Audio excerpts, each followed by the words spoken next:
Hi there guys, Neil, Let's Tell Your Autos here. Welcome back to another episode on the channel. Today I'm out on the road again, but this time it is only a short road trip. I'm off to my friend Ed's garage, who we last met on the road trip to Italy. Now he has a garage over Dudley Way, and around the back of it there's an abandoned Alfa that's been there ever since he bought it. And it's about time we got it moved and tried to get it going again. Now, it has been sat there for many years. I'm pretty sure it's over 10 years, and it is apparently a really low mileage car. I've seen one picture of it, and I think it's black with red leather interior, and it's an early phase 1. It's only a 1.6, I think, so it's not really worth very much money. But as it's been sitting there for so long and it's such low mileage, we've got to give it a go and see if we can get it started. So join me in a minute when we get to his garage, and we'll see what's going on with it. So here it is. It was covered in lots of crap, and you can tell it's been here quite a bit by the state of it. Don't like the look of that, being left off.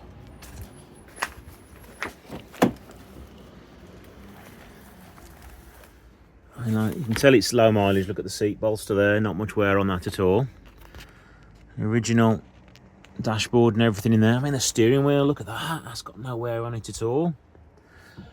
It's all rather dead, so there's no point trying to power it up at the minute. Can't actually see much around it, but no rust on it. You got stuff growing out the side skirts. They are still attached though, they're not falling off yet.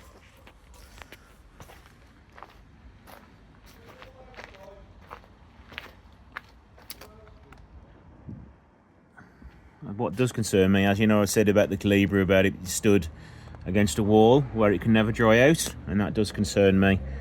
That down there is going to be rotten.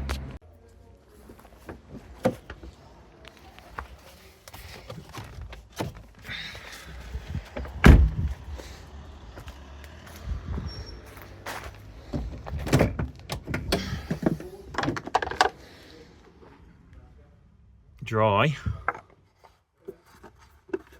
No aircon model as well, that's rare. Still got the under tray on.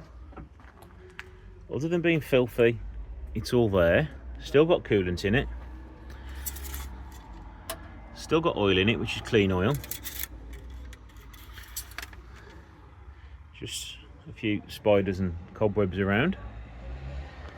There's not much we can tell with it sitting here, so let's get it pulled out and see if we can have a better look at it.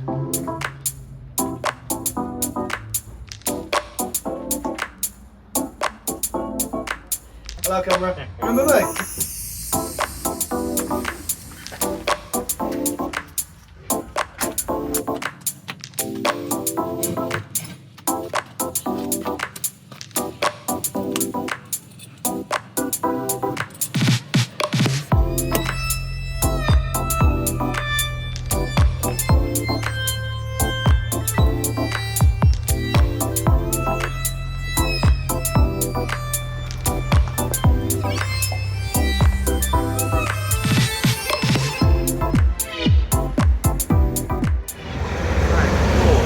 If you hold it at that, Hang on.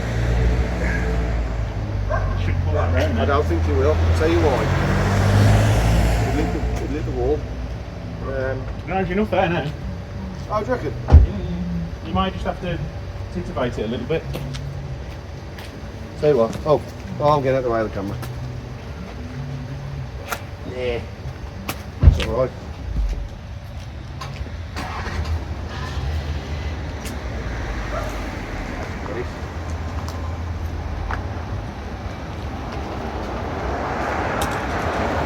I left a little bit of your gate on there, but it looks like it was marked anyway. Oopsie.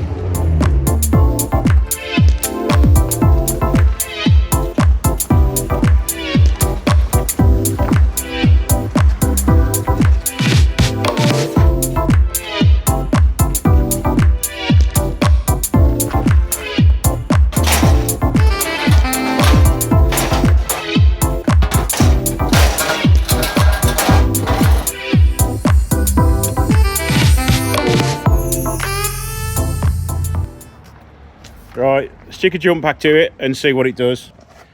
We're not going to start it, but we want to see how many miles it's done.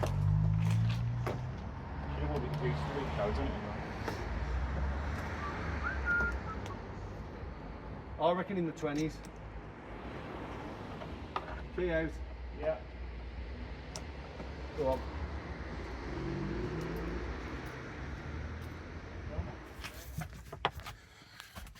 19,560 genuine miles. Right, I've disconnected the cam sensor, crank sensor even, so give that a crank. Crank's alright. Do you want to reconnect it? Reconnected. It's got a bit of oil around those cylinders now, hasn't it?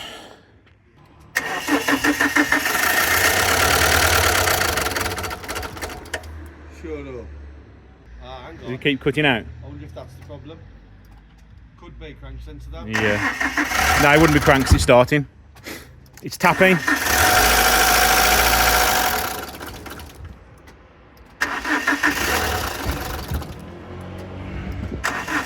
Engine light, stay on once it gets going. Yeah, stayed on, yeah. Staying on, so we read those codes and it'll tell us what's up then. Come on, Alpha Man. Could be low fuel pressure. Where is he? You've done it underneath there, just untwist that and there you go, look. That's if your machine will touch it. This one, Breakfast? That early? Late? Top Don. This is not an advertisement. This is actually, I think this is quite good. I've done top down before. For the cheaper. Wouldn't connect to them though. Oh, would you not? Wouldn't connect to the alphas, the older alphas like this. Did you download the latest software for it? Of course it is. Oh. So if I Just go do it manual. to, no, if I go to, wonder. It's not American. No, it's Europe. Then what I will try and do. Generic ODB. What's the matter with you? You got a dog in there? No. No. ODB, there you go, look. There you go. Well, do you see what comes up on? What?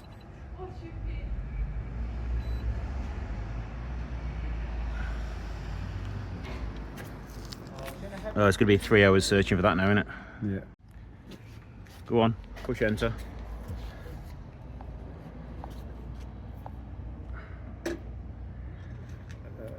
Read fault code. Oh, great, generic, there we go. Crankshaft position sensor. There you go. Unless that's from what you had. You just disconnected it and cranked it. Oh, yeah. O2 sensors, the other one. How do you reset them? Go, if you go. Go on, use yours.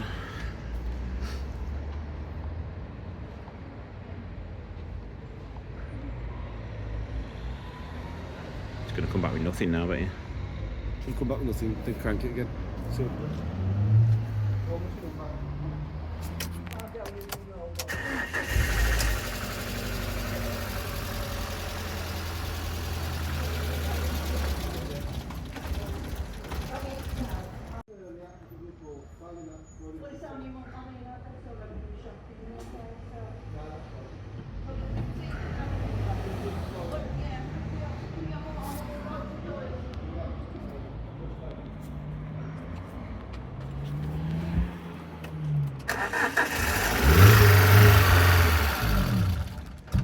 Do you know what that could be?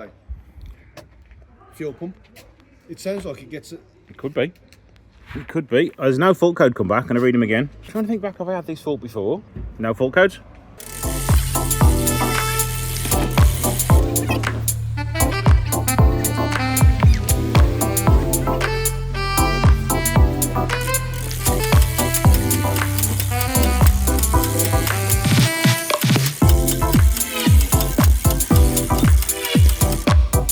Right, we're all loaded up now. Let's get back to the unit and get it off the trailer, and we'll have a proper little look round it and then take it from there. But this road is a proper pain in the jacksie to get by. There we go, just about got through. Don't come down, Laurie, don't come down. Turn the corner, please turn the corner. Yes, thank you.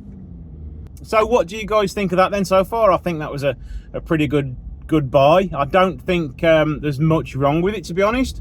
It's just a case of finding out what it is. Say it's been a while since I've had a fault like that, so try and cast my memory back and figure out what's wrong with it. It shouldn't take much, I'm hoping. I'm hopefully a couple of hours of messing around and it will be up and running again. Obviously then we need to sort a few jobs with it, but it was actually off the road in 2017, so it's only been off the road for 7 years, so it's not too bad. The cam belt will obviously need doing, and it'll probably want rear shockers, because we know what happens with rear shockers on Alpha 156s and 147s. So yeah, a few minutes, I'll get back to the unit, so see you in a second.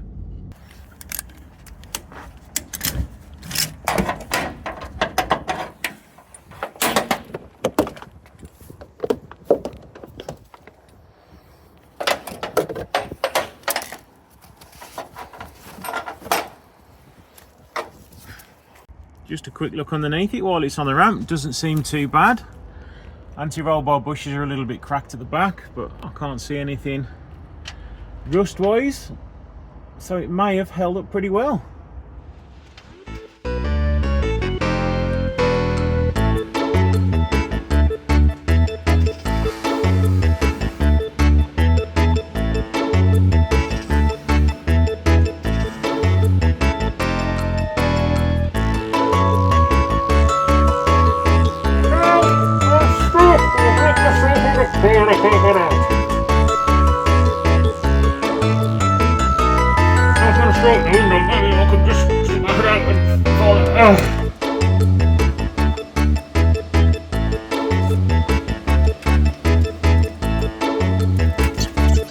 I almost got myself trapped in the car. I was like, I know it starts, let's just try and put the clutch down, put it into gear, and then it'll just roll off the trailer.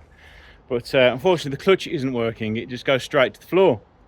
And I couldn't get the door open over the ramp, so we got a little stuck. Right, so we have now connected to the car back at the unit, and we have got no fault codes, which is a little bit strange for the fault we've got.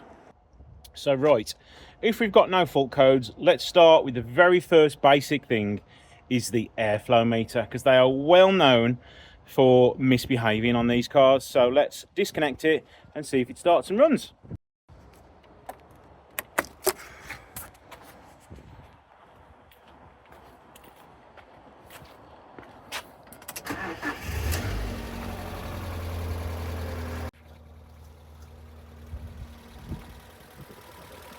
I'm not going to say anything. I am not going to say a word.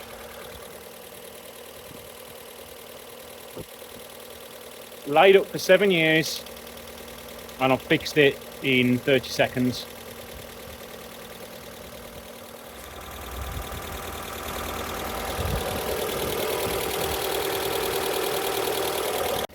Well, I was hoping this was going to be a long series of me trying to find the elusive fault on the 156, but yeah, it's kind of ruined my plans for this episode now. So what we're probably going to have to do is find out why the clutch isn't working instead. So let's give it a once over while it's still running. We're going to let it run for a bit. It's done literally 0 miles since the cam belt was changed 6 years ago, so I'm pretty sure it's going to be okay. If I hear any odd noises, I'll just come and turn it straight off. But we'll just run it for a bit and see how it goes.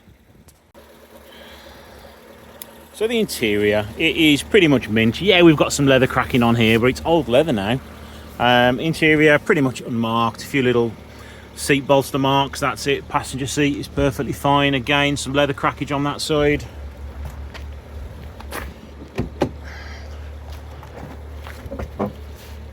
Manual windows at the back, that's a rare one. Seats in perfect condition.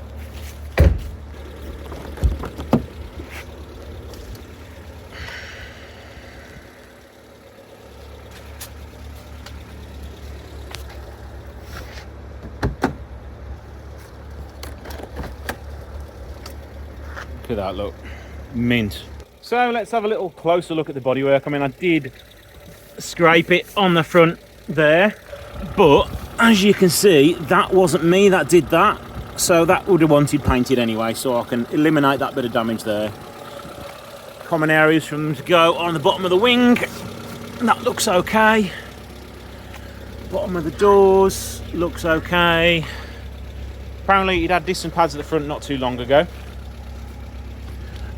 Disc pads again at the back. Fingers crossed I'll clean up. Scrape on the back bumper, so we'll get that repaired as well.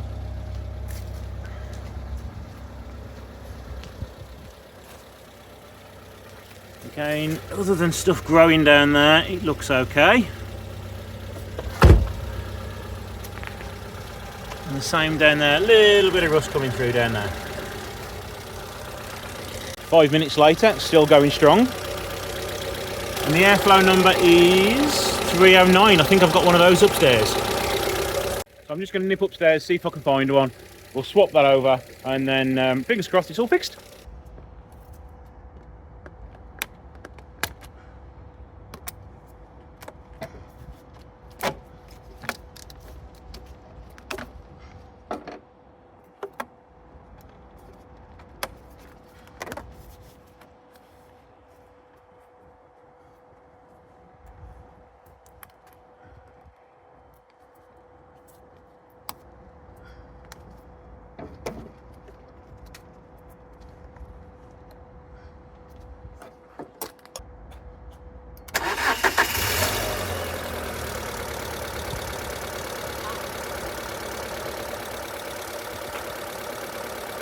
All fixed. If it wasn't for that darn clutch, this would have been one hell of a cheap car.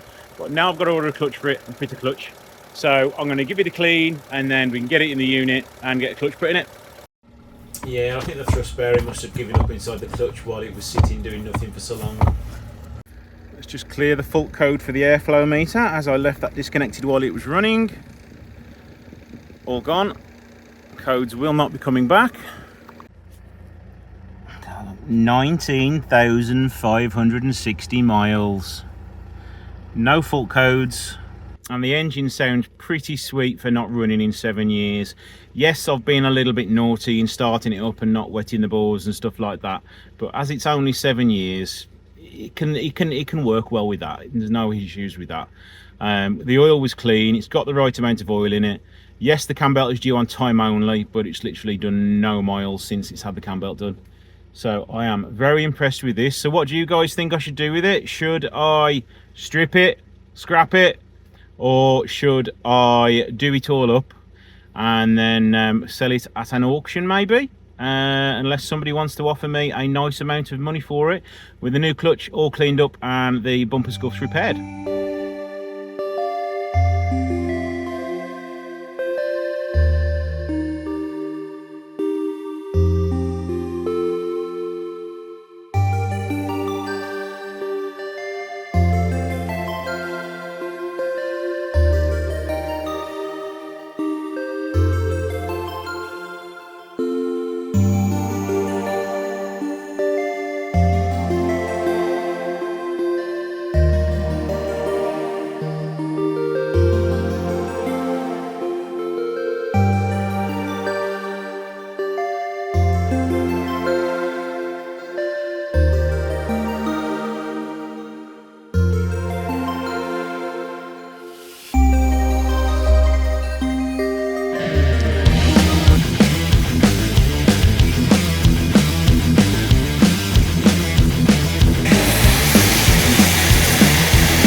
A few days later, and I've given it obviously a little bit of time to dry, but I have noticed there are some stains on the bodywork, and I just want to see if they'll polish out before we finish the video. So I'm just going to give this wing a quick little polish and wipe over and see if it'll bring some life back into the paintwork. So as you can see, there's just tons of marks in the paint, and it's just as though it's just like stained. So I want to see if a bit of polish will help it. Just wiping the panel over with some panel wipe just to sort of decontaminate, get rid of any grease spots and a lot of the sap which is probably sitting on the panel. And then we'll just give it a coat of good old polish to see if these stains will come off. Nothing abrasive or anything like that, just good old fashioned polish.